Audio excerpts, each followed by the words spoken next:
Capítulo 8, itens 18 e 19, das instruções dos Espíritos.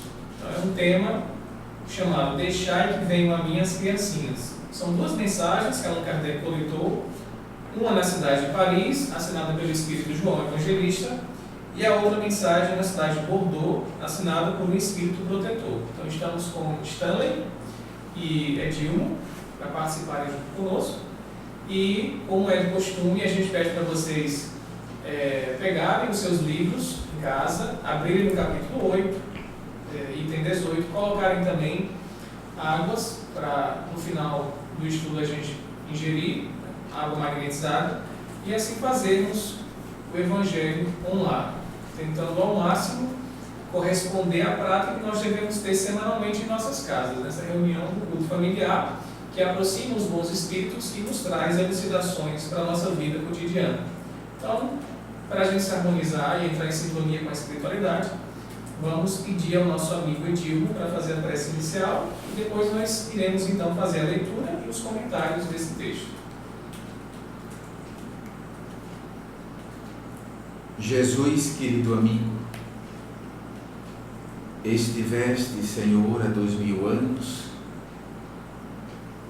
nos trazendo ensinamentos que servem para a nossa essência, para que possamos promover a nossa transformação ao longo de nossa trajetória evolutiva. Aqui estamos, Senhor, para que possamos estudar, à luz da doutrina espírita, os teus ensinamentos, a fim de que estejamos na reflexão a respeito destes ensinamentos, traçando diretrizes para que possamos sermos melhores a cada dia. Que assim seja, mestre. Assim seja. Então vamos ler essas duas mensagens. Elas são curtas, em termos de extensão e de quantidade do texto, porém são muito profundas, né? Sobretudo a primeira, assinada pelo João Evangelista, que, segundo se considera na tradição cristã, é um discípulo querido, amado de Jesus, né? E reencarnou na Itália, alguns séculos depois da vinda de Jesus, como Francisco de Assis. Então é a figura que nos toca muito ao coração, pelo exemplo de cristão que ele foi. Então, ele deixou a seguinte mensagem no ano de 1863 em Paris. Disse o Cristo: Deixai que venham a mim as criancinhas. Profundas em sua simplicidade, essas palavras não continham um simples chamamento dirigido às crianças, mas também das almas que gravitam nas regiões inferiores, onde o infortúnio desconhece a esperança. Jesus chamava a si a infância intelectual da criatura formada, os fracos, os escravizados e os viciosos. Ele nada podia ensinar à infância física, presa à matéria, submetida ao jugo do instinto, ainda não incluída na categoria superior da razão e da vontade que se exercem em torno dela e por ela. Queria que os homens a ele fossem com a confiança daqueles entezinhos de passos vacilantes, cujo chamamento conquistava para o seu o coração das mulheres, que são todas mães. Submetia assim as almas à sua terna e misteriosa autoridade. Ele foi o facho que ilumina as trevas, a claridade matinal que toca a despertar. Foi o iniciador do Espiritismo, que a seu turno atrairá para ele não as criancinhas, mas os homens de boa vontade. Está empenhada a ação viril. Já não se trata de crer instintivamente, nem de obedecer maquinalmente.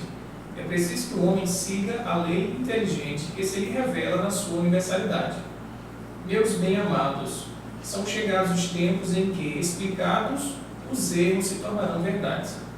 Ensinar-vos-emos o sentido exato das parábolas e vos mostraremos a forte correlação que existe entre o que foi e o que é.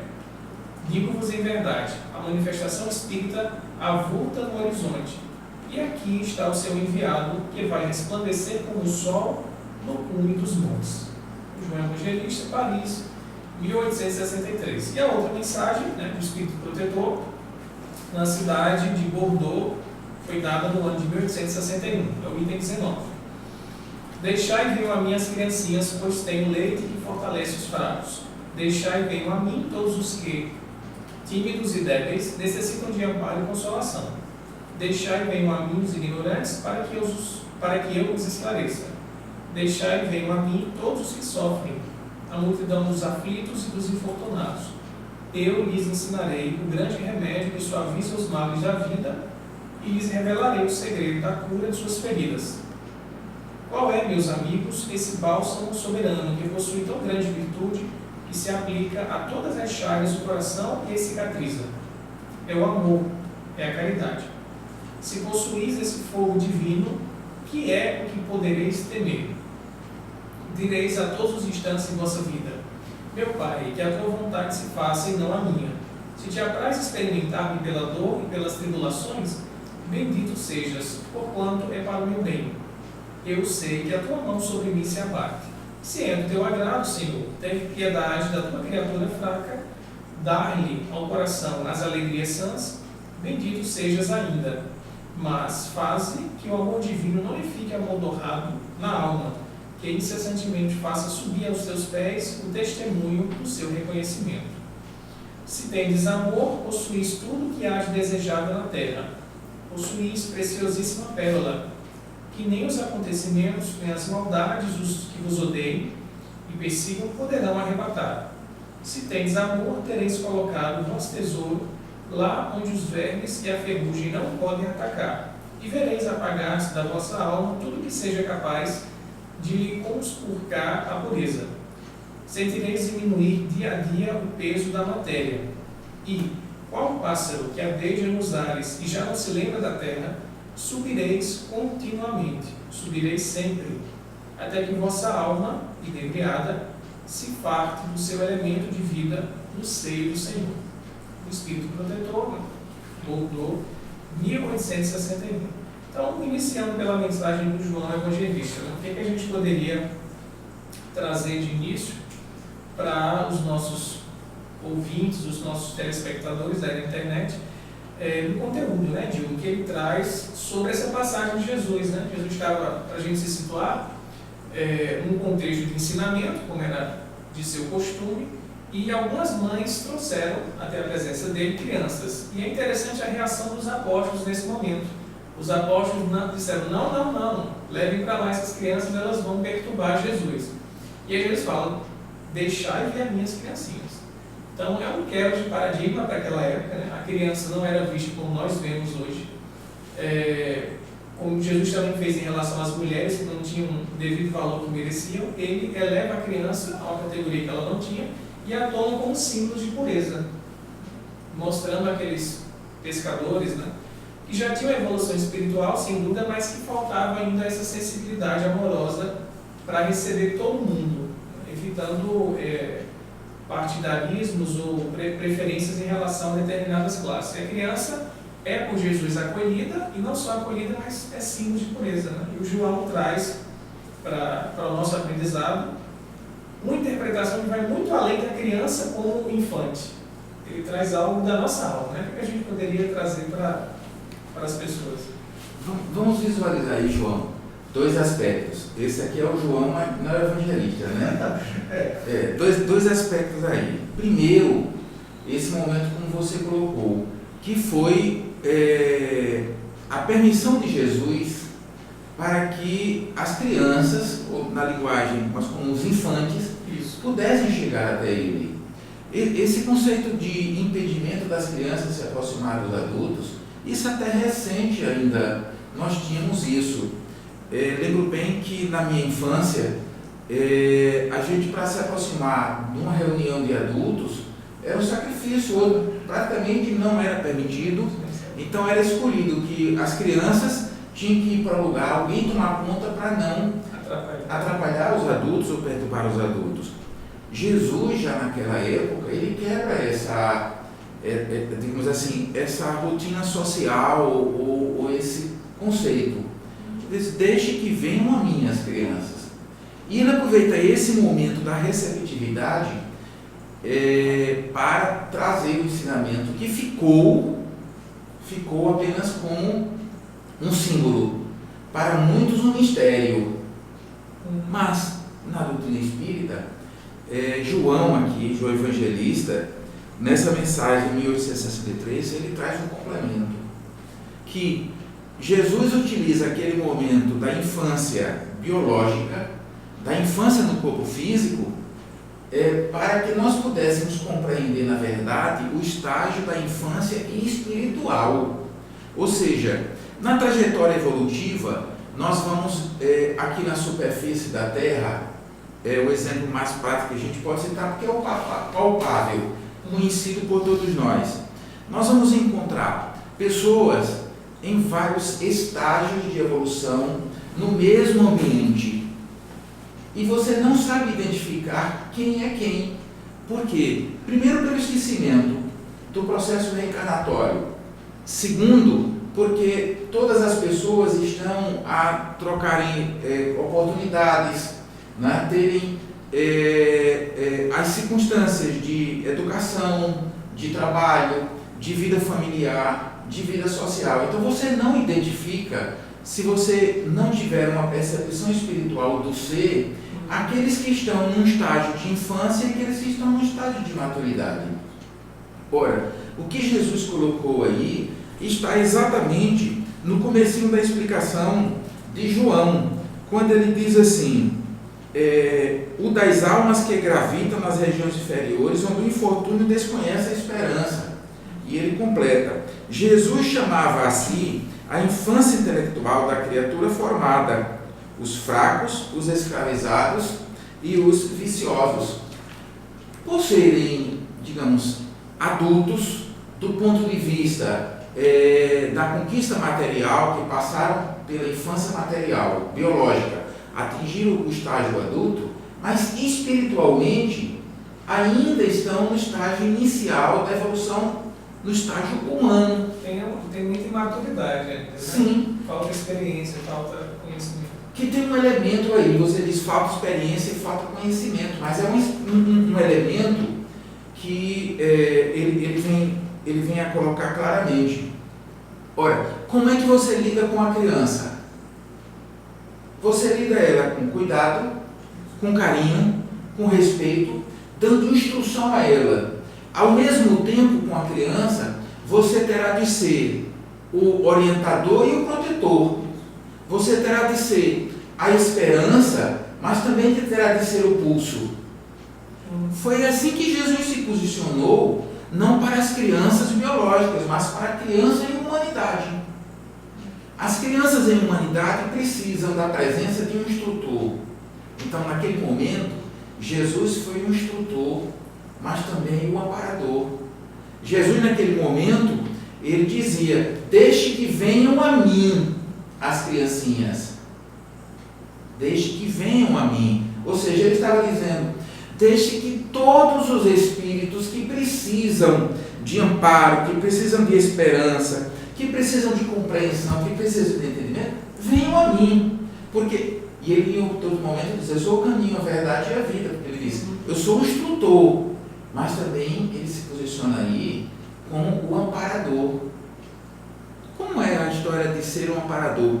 Como o evangelista coloca nessa mensagem, ele diz, cujo chamamento conquista para o seu coração, para o coração das mulheres, que são todas mães.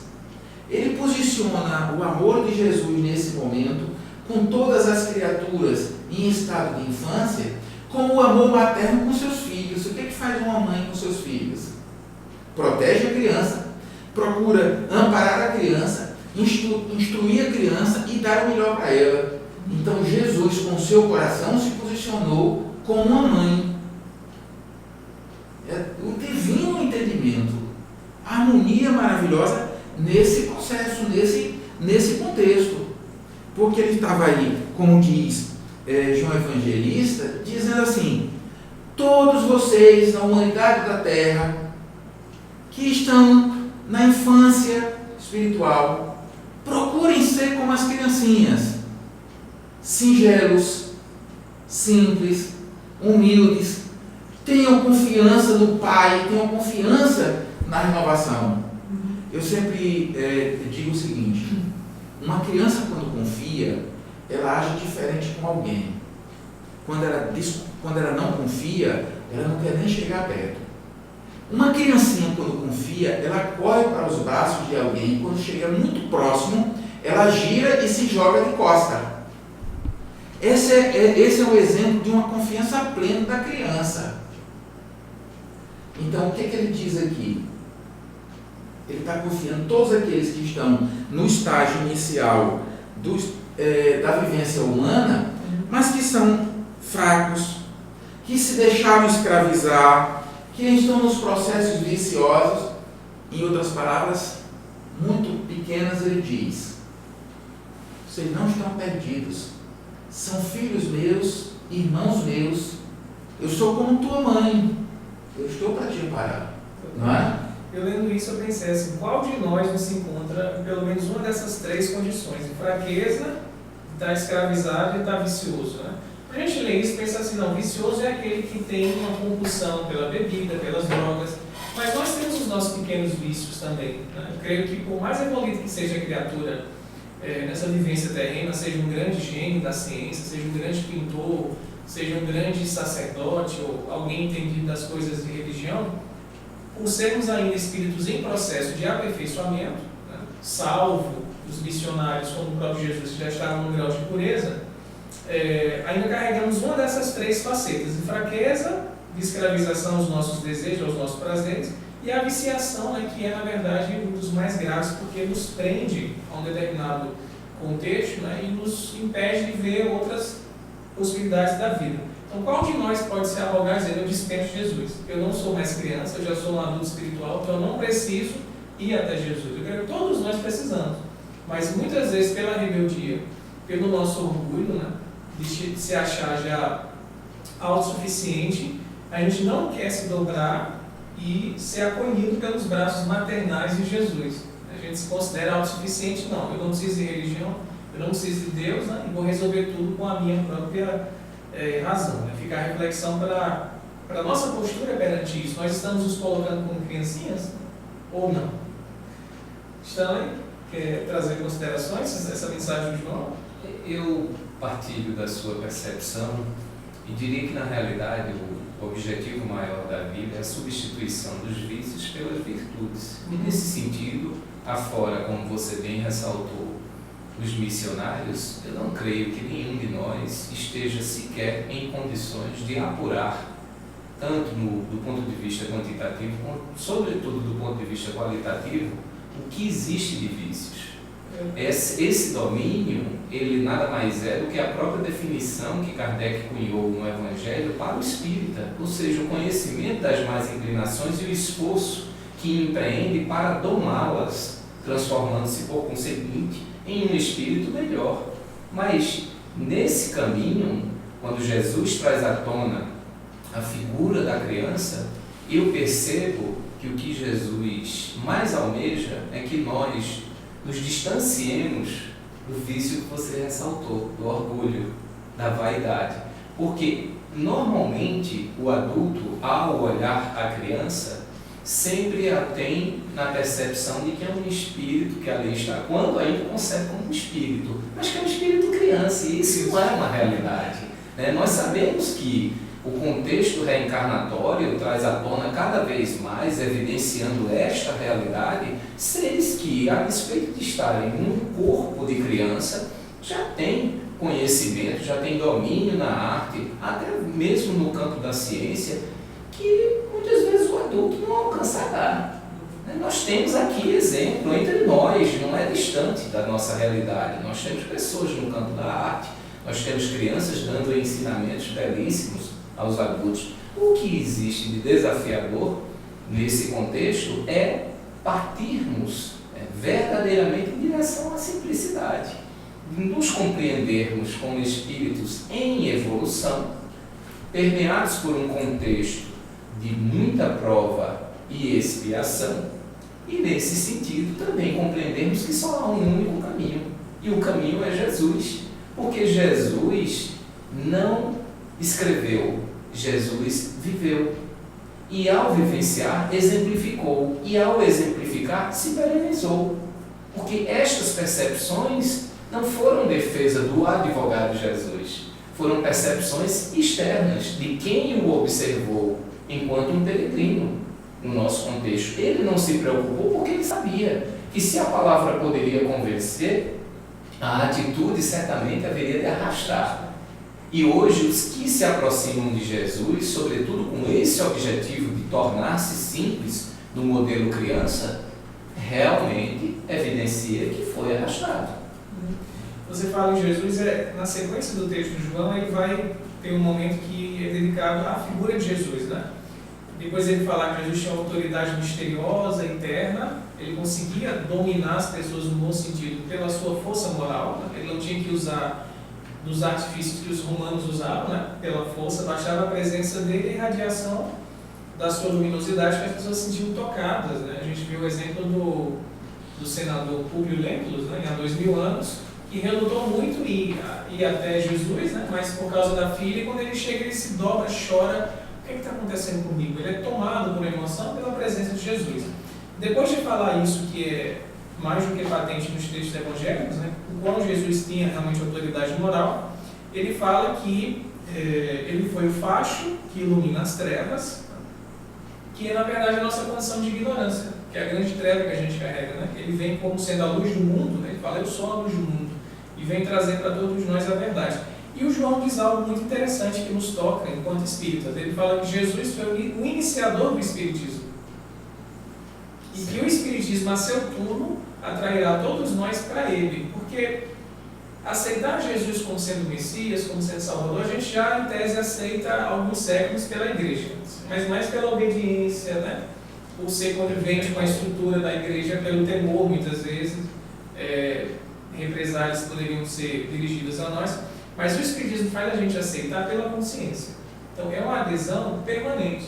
Não é porque há alguém aqui me obrigando a fazer isso, mas porque a minha consciência foi esclarecida e eu então me torno um seguidor do Cristo pela minha razão, pela fé raciocinada, como diz o Kardec.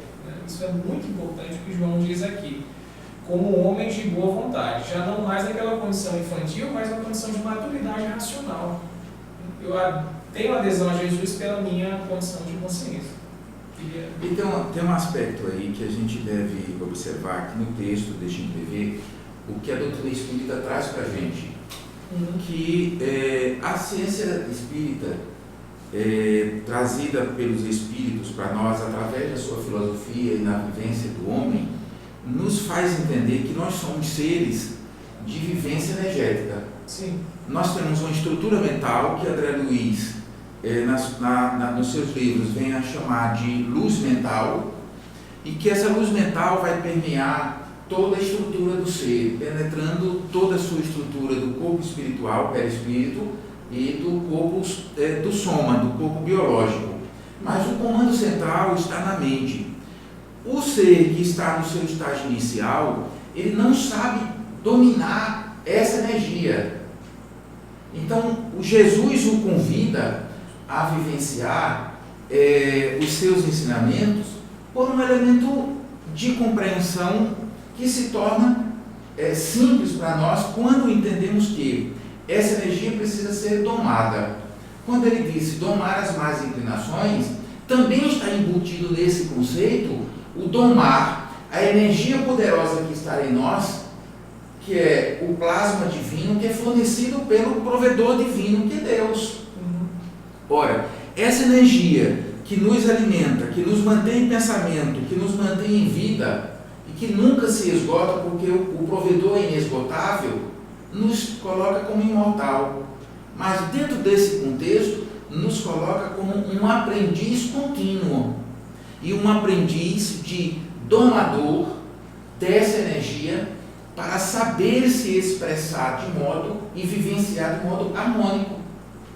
Então, quando ele traz para a gente, ele foi o facho que ilumina as trevas, aí está também embutido não somente um conceito de o facho, ele refletindo a luz, mas ele estimulando em nós a produção da nossa própria luz. Ele fala, vós sois a luz do mundo. Vós sois a luz do mundo. Por um fato muito simples, só enxerga aquele que ilumina. Quem não ilumina, não enxerga.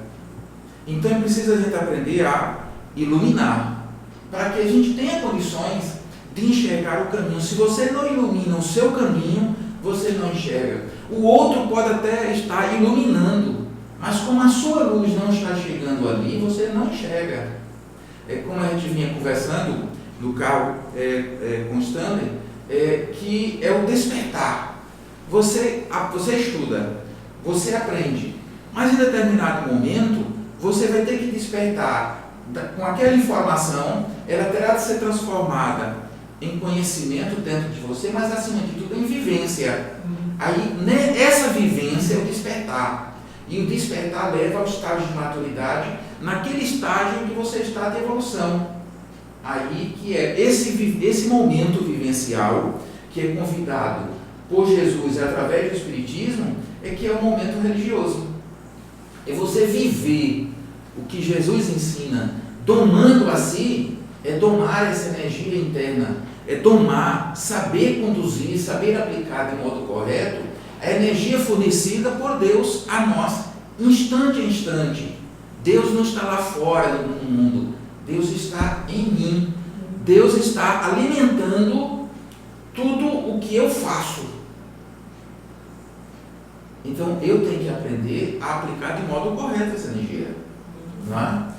E no finalzinho da mensagem de João, né, ele fala sobre os tempos são chegados, né, as profecias se cumprindo com a terceira revelação, que é o Espiritismo, que tem a missão de trazer, na verdade, aquilo que era a ideia correta do ensino de Jesus, que estava velado pelas parábolas. Né? Jesus mesmo disse, está anotado no Evangelho de João, que haveria de vir o Consolador, que relembraria o que ele tinha dito e acrescentaria coisas novas. Porque a humanidade naquela época não tinha condições intelectuais de aprender o sentido real das suas palavras. Ele então usou de um recurso didático que foi contar histórias, né, de forma alegórica, de forma metafórica, e que hoje com o Espiritismo a gente pode retirar o véu e compreender o sentido mais profundo, né, desses ensinamentos. E o João fala assim: mostraremos a forte correlação que existe entre o que foi e o que é. Olha, se a revelação de Deus ela é imutável, como Allan Kardec fala na Gênese, né? Ele trata das grandes revelações, e aí Kardec destaca, né, Moisés trazendo os 10 mandamentos, né, a ideia de justiça, Jesus trazendo a vivência do amor, e o Espiritismo trazendo a verdade, que é essa linha do conhecimento. Então, se é divino, não pode haver contradição. Ela não muda. Então, o que é, na verdade, é uma percepção nossa que muitas vezes não enxerga a conexão desses três momentos. Né? E o Espiritismo vem trazer justamente isso. Há uma correlação da primeira revelação com a segunda, que é mostrada na terceira. Né? Então, tem que haver um detalhe aí, João. Comparando o mesmo estágio, criança, adolescente, pré-adolescente, adolescente, não é? Jovem, adulto, a mesma lição, ela terá entendimentos diferentes ao longo da trajetória da vida. Mas é a mesma lição verdadeira do mesmo jeito. A lição é a mesma. O entendimento é que se torna diferente de acordo com o seu estágio de percepção. Perfeito. Daí a razão pela qual eclode o fenômeno humano. Isso. Né?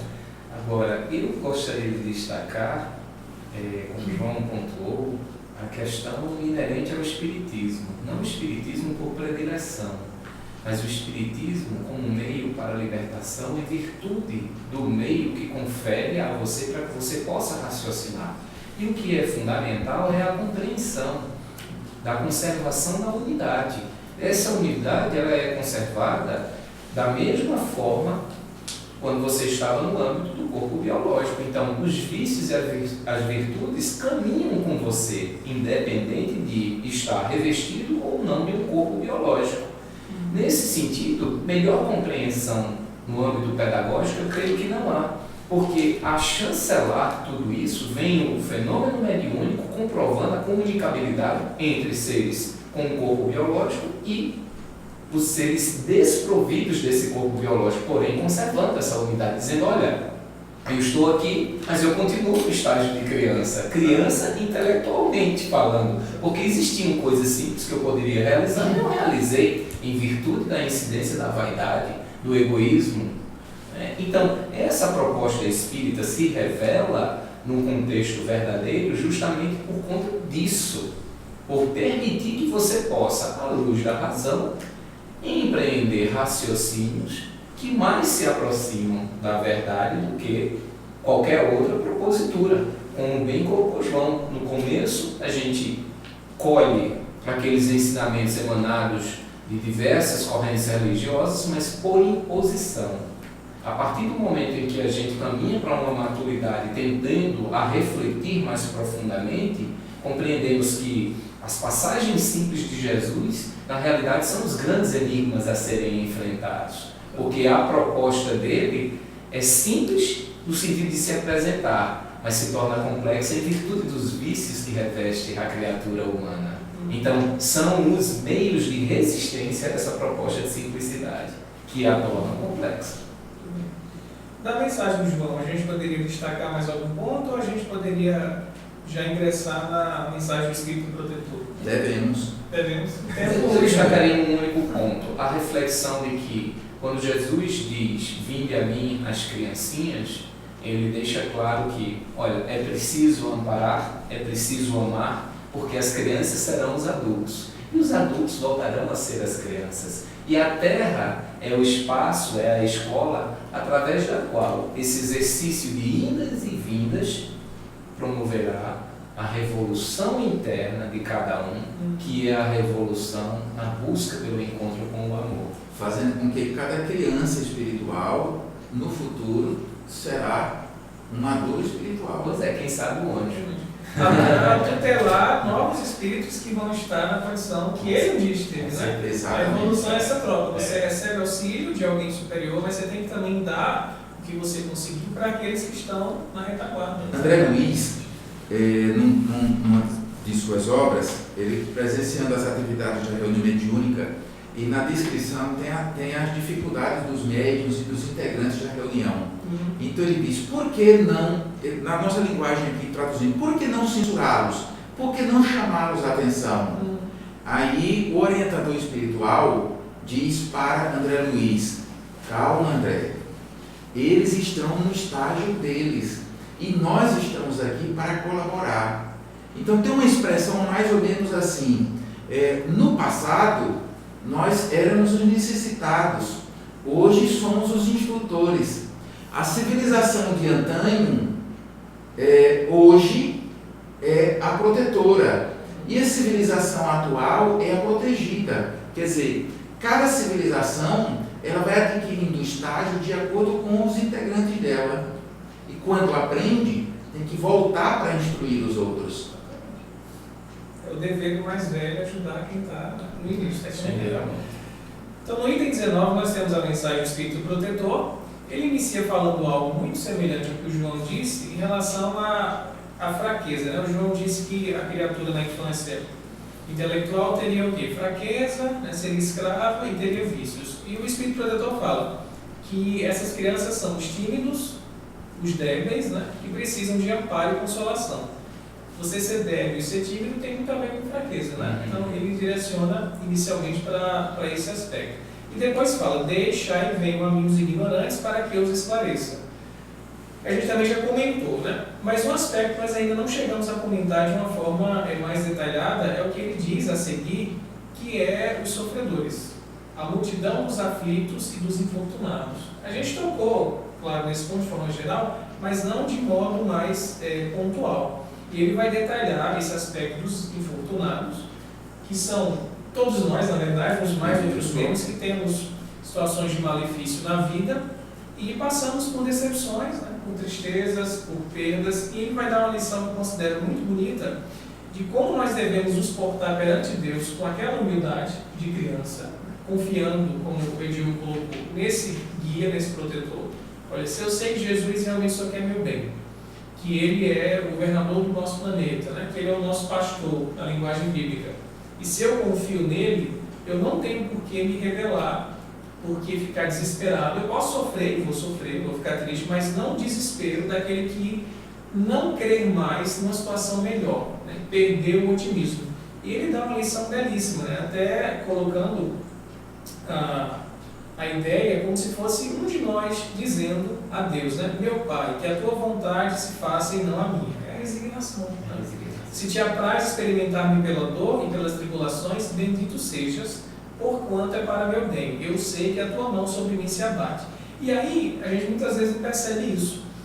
Ele fala também das alegrias. A gente considera muito assim, não, Deus vai agir conforme a vontade dele para que eu sofra, para que eu tenha padecimentos, para que eu me purifique.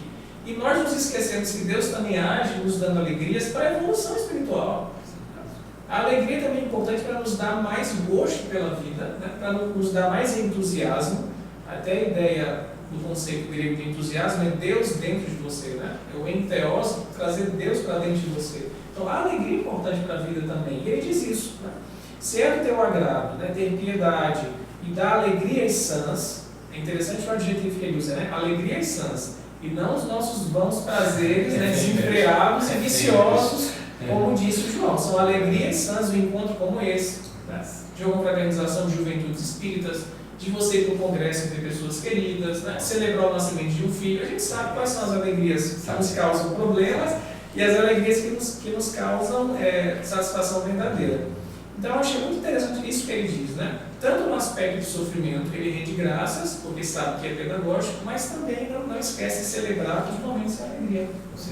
Então, eu destacaria esse ponto da mensagem do Espírito Produtor. Mas tem mais coisas que ele fala aqui, né? Vamos escutar os nossos amigos. Eu destacaria o momento atual da nossa civilização. Nós estamos vivenciando um contexto de excesso em lazer e de tristeza e de depressão em número inenarrável. É um paradoxo, né? A depressão Agora, quando nós tomamos contato com essa realidade de carregarmos vícios, a tendência é nos tornarmos pesados. E é preciso também refletir um pouco sobre a ótica trazida por João, o sentido da confiança de Deus em nós, porque a proposta vivenciada tão somente pela dor, no sentido de estar resgatando algo, ela é extremamente penosa, mas se fizermos uma reflexão diferente, iremos perceber que a alegria aventada por ti, João, ela é muito bem vista, inclusive na dor, que é quando você reflete e diz, meu Deus, muito obrigado, porque o Senhor de fato confia muito em mim, a ponto de me dar tantos desafios. Se isso ora se apresenta como peso, amanhã certamente será alento para o meu coração, porque eu terei vivenciado e com, sobretudo, a confiança obtida através dos ensinamentos de Jesus, eu sei da tua existência e sei que caminhas comigo. Então eu sei que é temporária, é circunstancial, sobretudo porque a vida na Terra, ela adentra a esfera do plano secundário. A vida primária é a vida espiritual. Isso aqui poderia até ser prescindível, desde que Deus assim o concedesse, né? Mas ele entendeu que seria um meio mais adequado de acelerar essa reforma íntima, que é o grande propósito nosso, ascender nessa escala evolutiva, né? Então, eu penso que esse é um destaque que alivia muito essa dor que nos cerca no dia a dia. Aqui tem um detalhe aí, que ele coloca aqui, lhes revelarei o segredo da cura de suas feridas. Ele não está ali, venha cá que eu já lhe curo, que eu resolvo tudo para você. E se você estiver comigo, está tudo resolvido. Não vai ter problemas. Não vai ter mais problema. Não é esse o contexto. Verdade. O contexto dele é, lhes revelarei o segredo da cura de suas feridas. E logo depois, ele diz qual é o segredo dessa cura, o Espírito que deu essa mensagem. É o amor, é a caridade. Ora, como é que a gente junta esses dois pontos? Do ponto de vista da compreensão do ensino, do ponto de vista filosófico, ele está apenas com uma informação de que é a aplicação pelo amor. Mas conforme a doutrina nos traz, e ele traz esse ensinamento através da doutrina espírita, existe um detalhe.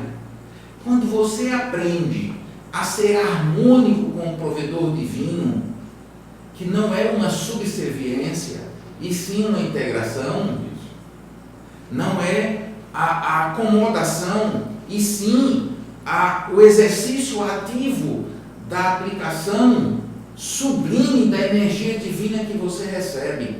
Porque essa aplicação divina da energia que você recebe de Deus, essa aplicação sã se chama amor. Então, o amor, na verdade, nesse contexto, é a aplicação ajustada, harmônica, equilibrada da energia divina fornecida pelo provedor divino. Quando você se posiciona no contexto de aplicar convenientemente essa energia, você vai aplicá-la de modo harmônico na sua estrutura, nas suas relações. Se você aplica sobre si de modo harmônico, uniforme essa energia, você está curando o seu próprio ser. E essa cura não é mágica. Essa cura, eu diria, como eu digo em aula, é física pura. Porque você está aprendendo a fazer com que essa energia circule cada parte do seu ser de modo preciso, a tal ponto que não traga bloqueios, deficiências, dificuldades, não traga dor nem sofrimento. Mas, ao mesmo tempo, você também aprende a exteriorizar essa energia, como ele diz, é a caridade. Quando você exterioriza essa energia em direção a alguém, você está fazendo a aplicação mais sublime da energia divina, que é levar ela aos outros. Você está fazendo com que ela circule por você. Você aprende a domá-la, mas se você a retém, você apodrece ela dentro de você.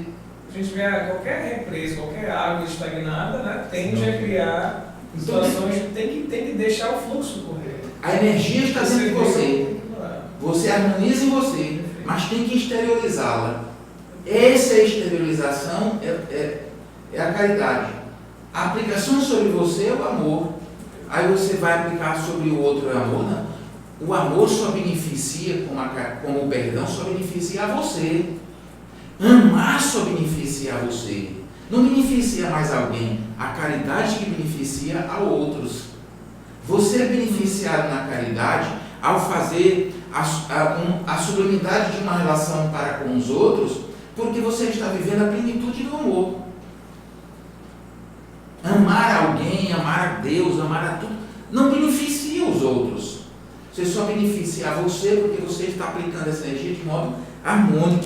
E o que eu realço aqui, como ele diz, logo ao fim, se tendes amor, possuís tudo o que há de desejável na terra, possuís preciosíssima pérola, que nem os acontecimentos, nem as maldades que vos odeiam e persigam, poderão arrebatar. Porque você está com o maior protetor que o ser pode ter. A aplicação divina do amor sobre si cria a couraça protetora na sua relação interior com Deus. A desordem não afeta, não é? Eu queria apenas, sobre o que falei, eu queria trazer apenas uma fala de Chico Xavier. Chico dizia que não foi feliz no dia que não chorou. Então, apenas para que compreendamos esse paradoxo de quem está enxergando de fora, mas uma lição sublime de quem está imerso, né? Muito bom.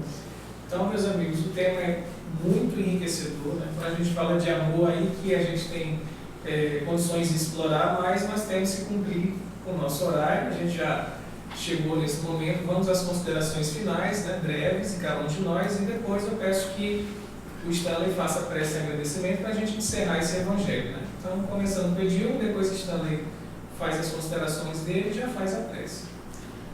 Compreendamos que somos, em estágios diferentes, as crianças chamadas por Jesus. Purifiquemos a nossa relação conosco, com os outros, para que possamos merecer a relação do Mestre para conosco. Desse modo, também devemos nos posicionar para amparar, proteger cada um que esteja na condição de uma infância que já tenhamos passado. Lembrando que, se hoje não estamos na infância que reconhecemos nos outros, há aqueles que já passaram e que somos infantes diante deles. Essa relação, ela tem que ser bem compreendida e exemplificada. Aprendamos e ensinamos. Nunca devemos parar de aprender e de ensinar. Então, Bom, a condição de eterno estudante e de uma criança que luta por se conservar a criança, porque quanto mais se aproxima do contexto adulto, maior dor e tristeza encontra. Eu só peço a Deus que nos fortaleça na humildade, a fim de que nós compreendamos a grandeza inerente a toda e qualquer criança. muito bom. Então a gente agradece a todos vocês, telespectadores, por esse aprendizado, né, conjunto, ensinando e aprendendo, né? E vamos agradecer por essa alegria sã, como disse o Espírito Protetor, que sem dúvida é realizar o culto do Evangelho, seja em nossos lares, ou seja na forma de um programa. O importante é a gente estar sintonizado, o nosso interior com a espiritualidade e assim viver, né, o amor fraterno como Jesus tanto ensinou e viveu, né, mais do que cada um de nós. Então, vamos ao agradecimento final com a prece para a gente encerrar. Deus nosso Pai, amparados nas lições emanadas do Divino Mestre Jesus, que nos estimula na busca pelo amor, louvamos a oportunidade em meio à guerra que predomina no orbe terreno e agradecemos pela presença das reflexões emanadas do Evangelho segundo o Espiritismo, aproveitando o ensejo para pedir que cada um, humildemente, aproveite a época reflexiva a fim de começar, se assim podemos dizer, o novo ano com uma nova roupagem, uma consciência desperta para os valores imutáveis, para os valores que de fato concorrem ao nosso engrandecimento espiritual. Que seja feita a tua paz, Senhor, no ínimo dos nossos espíritos, e que teu amor predomine, fazendo com que a luz que nos abraça a cada dia através do Irmão Sol nos faça encontrar a Irmã Lua em paz conosco mesmo. Muita paz a todos. Assim seja.